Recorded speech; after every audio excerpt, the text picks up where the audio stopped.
About a year ago, many months into being stuck inside because of the pandemic, I embarked on a reading project. I read a crime novel from every decade of the 20th century, 10 whodunnits that spanned the years between 1900 and 2000. It both helped me to get out of a reading rut where I couldn't stick with any one book long enough to finish it, and it gave me a zoomed-out perspective on this genre that I usually think about only in relation to the short period between the two world wars that we call the Golden Age of detective fiction. I shared the results of my experiment with listeners in an episode called A Century of Whodunnits, and to my surprise, it's become one of the most popular instalments of the podcast I've ever made.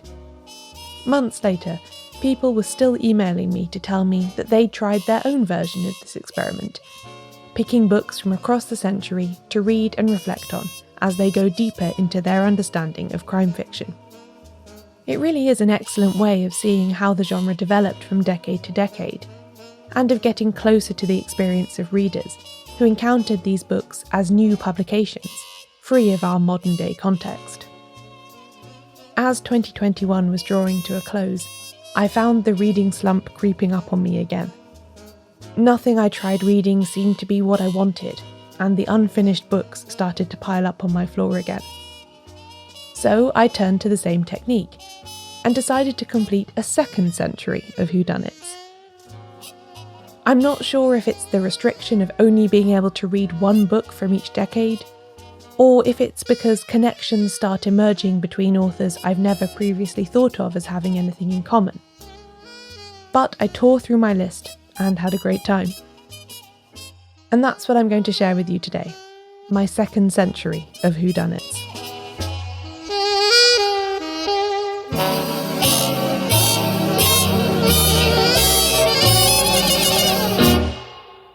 Welcome to She Done It. I'm Caroline Crampton.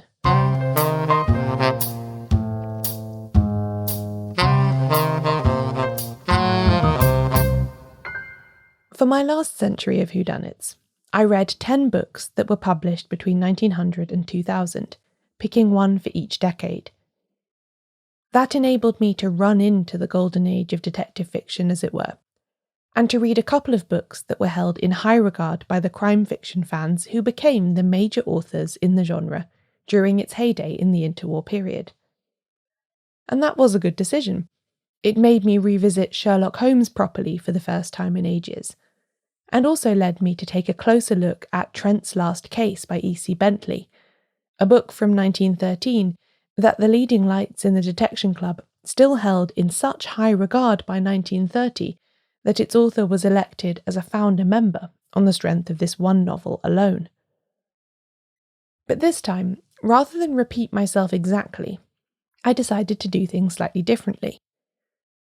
Over 20 years have elapsed between my previous cut-off point in 2000 and today, and it's not as if crime writing has been languishing unappreciated in that time.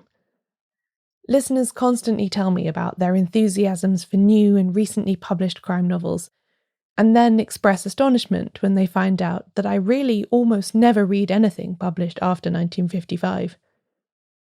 So for this century, I decided to start in the 1920s and finish in the 2020s. It's about time I brought myself up to date.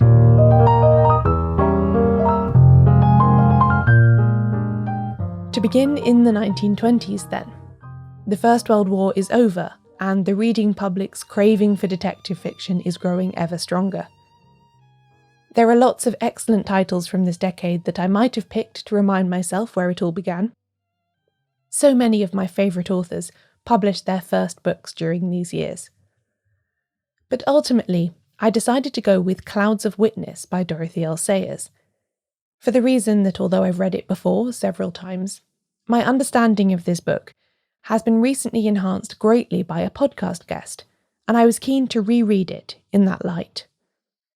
Clouds of Witness was first published in 1926, and was Sayers' second detective novel, her second outing for Lord Peter Wimsey. For those familiar with the character's development over the course of the 11 full-length books in which he appears, at the point of this story, he's still very much in silly-ass mode. The action mostly takes place in Yorkshire, at a remote country house rented by Wimsey's brother the Duke of Denver for the shooting season, and it concerns the shooting of one of the Duke's guests, his sister's fiancé, Dennis Cathcart. Until I made the Murder at Road Hill House episode of the podcast with Robin Stevens late last year, I thought that Clouds of Witness was a fairly standard, if enjoyable, country house murder mystery.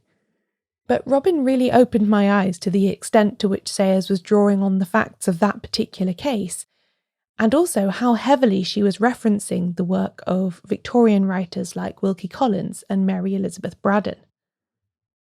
Rereading Clouds of Witness with all of this in mind was a highly rewarding experience, and it certainly made me more aware of the way that 19th century crime and Gothic fiction was still having an impact on murder mysteries well into the Golden Age.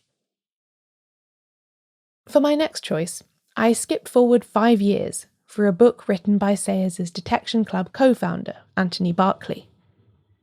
Except he didn't write it under his own name. Malice Aforethought came out under the pseudonym of Francis Iles, which is a name he found in his own family tree. It belonged to a notable smuggler ancestor of his mother's. The remarkable thing about this book is how well it sits alongside the whodunits that were all the rage in the early 1930s, even though Berkeley gives away the murderer's identity in the opening line. It's part of a sub-tradition within detective fiction that I will at some point get round to making a full episode about. This is a howdunnit, or inverted detective story. It begins, "It was not until several weeks after he had decided to murder his wife that Dr. Bickley took any active steps in the matter." What follows is a narrative that tracks this protagonist closely, following him as he plots the murder of his wife and neighbours. All the tension arises from the reader's desire to know how he's going to do the deed, and whether his plan is going to work. Is he going to get away with it? There are 2 levels to reading Malice Aforethought, I realised on this time through it. There is the purely mechanical pleasure that comes from knowing who and how, but what makes the book so good, and so extremely disturbing, is that Berkeley tells you from the start that Dr. Bickley is a selfish, horrible murderer, and then proceeds to make you root for him. Every time I read the trial scene at the end with breathless speed. As if he's a hero I want to see delivered from an unjust sentence, rather than a killer who absolutely deserves everything that he gets. Berkeley created the Francis Iles pseudonym in order to experiment with a more psychological strain of crime writing than was generally acceptable in the 1930s, and he succeeded first time. The really uncomfortable thing is that by the end, the reader realises that it was their own psychology that has been delicately played by the author, rather than that of the characters in the book. When I was making the Queens of Crime at War series last year, all about what the Queens of Crime did and wrote during World War II, I read a lot of mysteries from the 1940s. And while I think I will eventually go back to wartime whodunits, especially those of E.C.R. Lorac, when it came to my choice for this project, I wanted a 1940s book that isn't centred around the Blitz or the Blackout. I also wanted something new to me, since my first 2 choices were things I'd read before. This led me to Laurels Are Poison by Gladys Mitchell, first published in 1942. I was drawn to this book in part because Mitchell herself named it as her favourite of all the dozens of books she wrote, saying that it recalls the college years which I enjoyed so much. I was also curious that she'd used a women's teacher training college as her setting, since there are 2 other novels with a broadly similar setup that I like very much, Gaudy Night by Dorothy L. Sayers and Miss Pym Disposes by Josephine Tay. Mitchell was a teacher for her entire career, so such an establishment and the people it contained were very familiar to her. Then finally, my curiosity was aroused by the fact that several recurring characters I'm familiar with from later Mitchell books are introduced in Laurels Are Poison, including her assistant Laura Menzies and family connection Deborah Cloud. Mitchell's detective Mrs. Bradley is, I think I can confidently say, a divisive figure. Some readers revel in her strangeness, her cackling, her seemingly supernatural powers of perception, and her brazen unlikability. Others find her repellent, and will, I've found, often loudly protest their inability to read any of the 66 books that feature her. I'm not a die-hard Mrs. Bradley fan myself, but I do like her, and I always find Mitchell's work surprising. And I did enjoy Laurels Are Poison greatly, and would recommend it even to the Mrs. Bradley skeptics. The college setting, the practical jokes, the frisson of danger as an intruder seems to be staying concealed in the grounds, all make for a good mystery. Mrs. Bradley is also on top form, repelling multiple attempts to put her out of action, and generally running the show. It's great fun. Speaking of that Queens of Crime at War series, something else I gained from the frankly quite stressful experience of putting that all together was a great sadness at how early Josephine Tay's life was cut short. She died in 1952 at the age of just 55, her liver cancer having been discovered too late for effective treatment. Her last few years, between the end of the war and her death, were incredibly fruitful in terms of detective fiction, and it's hard not to think about what might have been if she'd lived as long as Mitchell or Christie. One of the last novels to be published during her lifetime was The Daughter of Time, which came out in 1951, and right from the start it's been her most popular work. In it, she takes the idea of the armchair detective to an extreme, with her sleuth Alan Grant confined to bed convalescing from an operation. His friend gives him some material about the deaths of the princes in the Tower in the 15th century, almost as a joke, saying he should try and solve this famously unsolvable mystery to keep himself from getting bored. And so he does. What Tay crafted is an ingenious combination of a bibliographic mystery and historical fiction, and even though this wasn't my first time reading it, I still got completely sucked in. I still remember the thrill the first time I read this as a teenager, and I believed implicitly in her exoneration of Richard III. I'm no historian, but I am a bit wiser about the facts now, but I still find the book very persuasive. Even though we're now in the 1950s and the golden age is long behind us, I think this has to be considered one of the crowning achievements of that style of writing. The tricky job of bringing the Golden Age mode of writing into the writer's present day is something that novelists grappled with from this point onwards.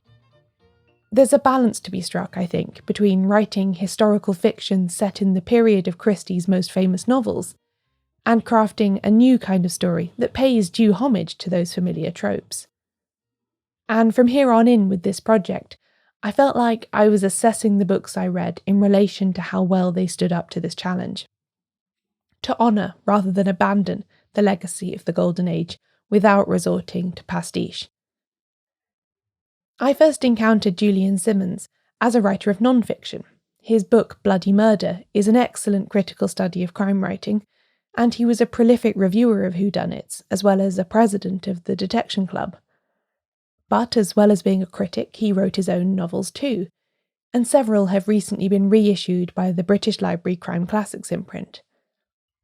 I gravitated towards The Belting Inheritance from 1964, mostly because I was working on the Tichborne Claimant episode when I reached this point in my century, and I was obsessed with novels that dealt with inheritance and assumed identity. These are very much the twin themes of The Belting Inheritance, which takes the Golden Age Gothic-tinged country house murder mystery and updates it for a post-Second World War reality. It's a slightly darker and less light-hearted book than those from the 1930s upon which it draws, but I think it's a very creditable effort to bring that era up to date in a subtle and clever way. After the break, the last gasp of the Queens of Crime.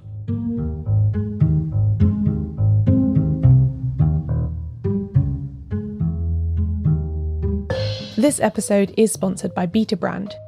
Do you ever wake up wishing you could just go to work in your comfy clothes? And now you can, with Betabrand's Dress Pant Yoga Pants.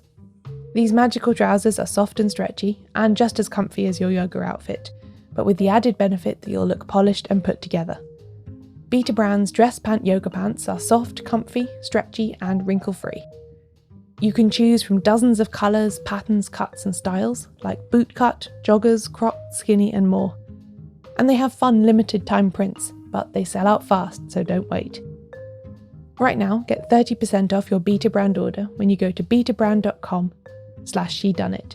That's betabrand.com/shedunnit for 30% off your order for a limited time only. Make sure to use our special URL because it supports the show. Find out why women are buying 5 different pairs of these trousers. Go to betabrand.com/shedunnit for 30% off. This episode is also sponsored by Outplay Entertainment, makers of Mystery Match Village. They've joined forces with Agatha Christie Limited to bring Hercule Poirot to their free-to-play mobile game Mystery Match Village in a limited-time season pass. You can, for the very first time, team up with the legendary detective and travel to Egypt aboard the SS Karnak to solve the case of the death on the Nile. With Poirot plus 6 other characters brought to life with stunning animation, you need to solve match 3 puzzles, hunt for clues, and speak with all the suspects in order to progress through the story and find out who done it. To access the Death on the Nile season pass, you just need to download Mystery Match Village and play through the first 10 levels of the main game. There's also a premium pass which offers extra rewards and exclusive cosmetics. And of course, that's not all. You can also enjoy 6 different cases in Mystery Match Village, joining Emma Fairfax in the 1930s English village of Kingsfall. Cases range from theft at the manor to murder in the bell tower, and with hundreds of levels, hidden object puzzles and town restoration, there's plenty of fun to be had by aspiring detectives. The game can be downloaded for free from the Apple App Store or the Google Play Store right now, so search Mystery Match Village on the App Store or Google Play. That's Mystery Match Village to play today. And so we plunge onwards into the 1970s. For one of these post-Golden Age books, I wanted to acknowledge the fact that several of the queens of crime lived very long lives, and were still publishing books featuring their ageless Golden Age sleuths well into the 1970s and 1980s. I landed on Ngaio Marsh, in part because I just like her fiction, and also because I think she too tried to move with the times a bit, while also giving her readers the comforting familiarity of Roderick Allen's early adventures. Tied Up in Tinsel, which was first published in 1972, gets a lot of attention as Marsh's only festive mystery. It sees Allen's artist wife Agatha Troy stationed at a country house as Christmas draws near, painting an eccentric rich man's portrait. Allen himself is away in Australia at the start of the book, and joins in once the action has begun. I don't love this book, I have to admit.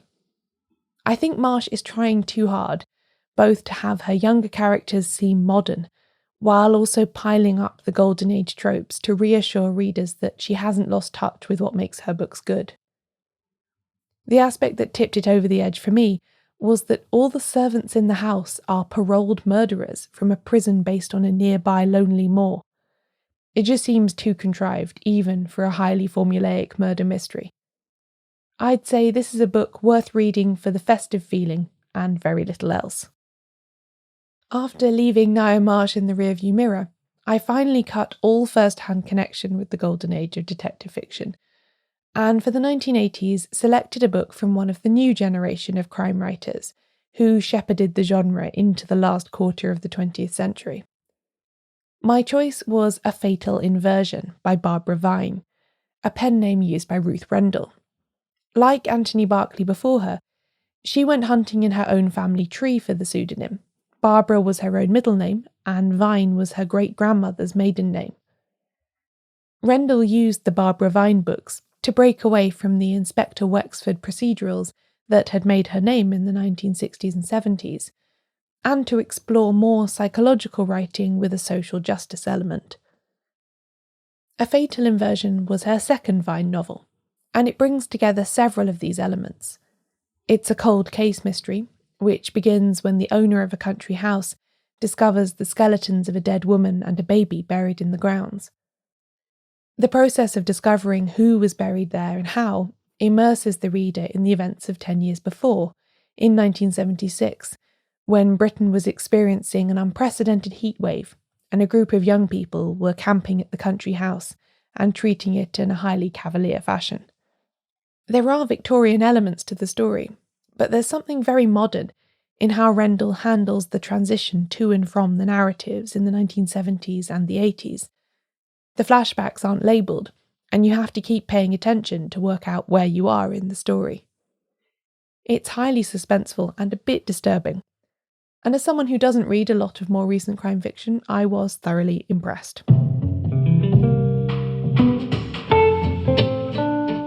I felt like I couldn't get this far into my highly subjective survey of 20th century crime fiction without acknowledging the success of the so-called Scandi Noir movement.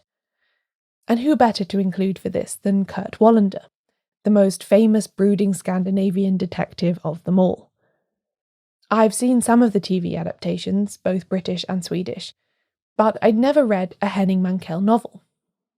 So for the 1990s, I picked up Faceless Killers, the first novel in the Wallander series, which appeared in Swedish in 1991 and English in 1997. Right from the start of this book, I felt very aware that I wasn't reading my usual type of crime novel. The crime that sets off this investigation sees an elderly man in a remote farmhouse bludgeoned to death, and his wife left to die with a noose around her neck. Her final word is foreigner, a fact which is leaked to the press and provokes a frenzy of anti-immigration sentiment. Meanwhile, Wallander the detective is getting divorced, drinking too much, and falling in love with a married woman. Agatha Christie, it is not. But that's not to say that I didn't enjoy this book. The gloomy, dark landscape is, if anything, more evocative in the novel than it is in the TV adaptations. And although there is more violence described than in your average Golden Age novel, the pages aren't dripping in gore as they are in some modern thrillers. I once read 3 chapters of a Dean Koontz book, so I would know. I did at times feel like I was reading a parody of a Scandi crime novel, even though this is the real thing. But I think that's just testament to how well known and how often imitated Mankell's style and subject matter has been in the 20 years since Faceless Killers was published. For my choice from the 2000s, I was back on more familiar territory with Death in Holy Orders by P.D. James. This novel from 2001 comes fairly late in her run of Adam Dalgliesh novels. He first appeared in 1962's Cover Her Face, and by the time of the events in this book is a commander of the Metropolitan Police. This book evokes his childhood, though, some of which he spent unsupervised at an Anglo-Catholic theological college on the windswept coast of East Anglia. After a student is found dead on the beach there, he is called in a discreet private capacity to work out if there is a murderer at large. I absolutely loved this book. I think I was more engrossed in this one than any other title I read for this episode. The remote college provides a handy closed circle of suspects made up of staff, students, priests and visitors, and the politicking of the Anglo-Catholic clergy alongside the hidden lives of the other people present all makes for a nicely confusing cocktail of motives. There is something slightly Dickensian about the way the whole thing is structured, and I think Ronald Knox might have slightly raised his eyebrows at some of the coincidences that assist Dalgliesh in arriving at the truth. But overall, an excellent read that does a good job of marrying some traditional whodunit elements with the modern police procedural.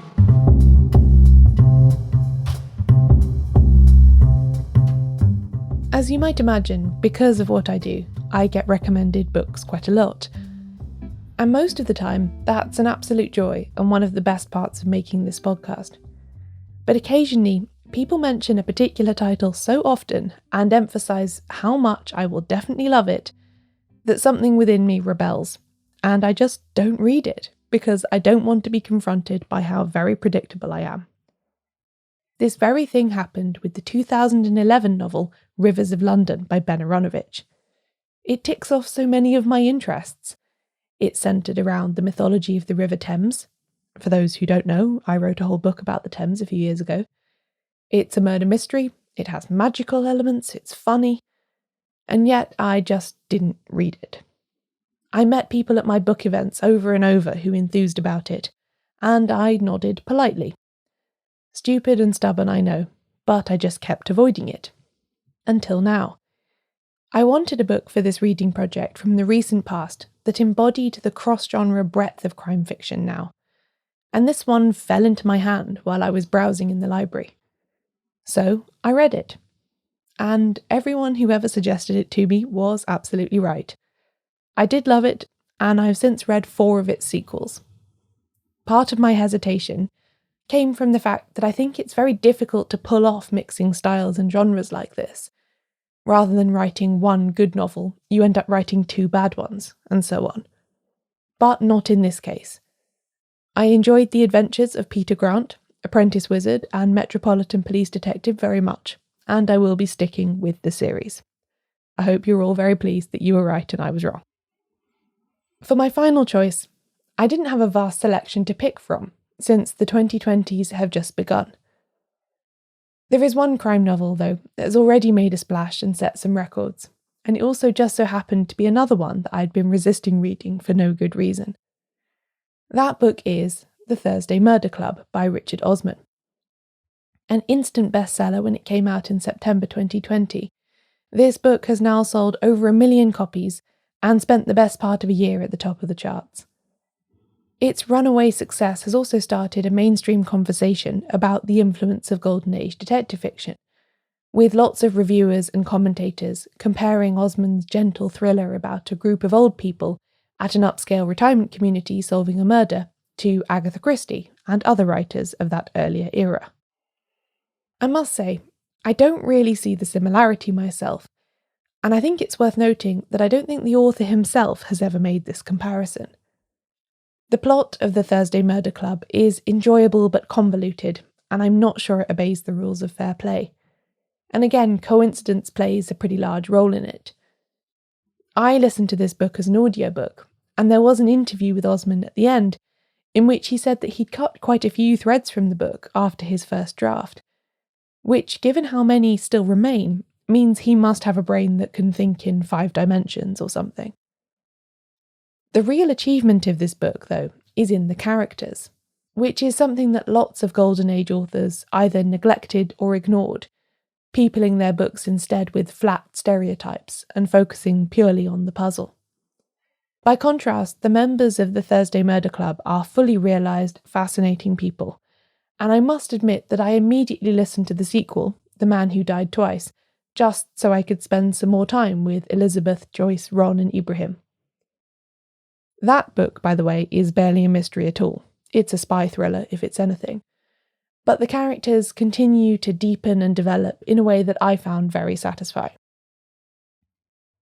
The Thursday Murder Club is certainly not a Golden Age puzzle mystery, but that doesn't really matter. A lot of people, me included, found this book very fun, and that's a great achievement in itself.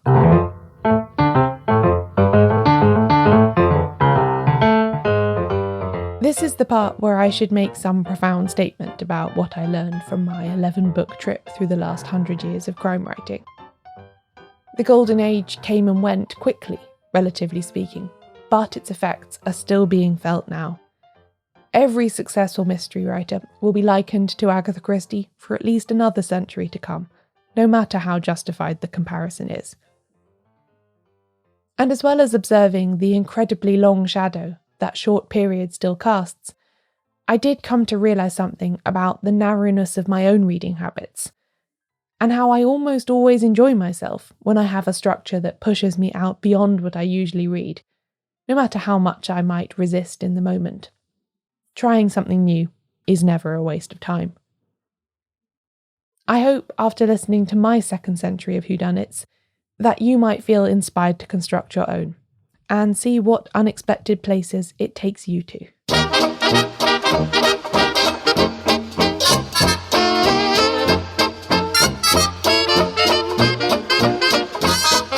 This episode was hosted by me, Caroline Crampton. Find links to all the books mentioned and other information about this episode at shedunnitshow.com/A Second Century of Whodunnits. I publish transcripts of every episode, including this one. Find them all at shedunnitshow.com/transcripts. Shedunnit is edited by Ewan McAleese. Member support for the Shedunnit Book Club from Connor McLaughlin. The podcast's advertising partner is Multitude. Thanks for listening. I'll be back in 2 weeks with a new episode.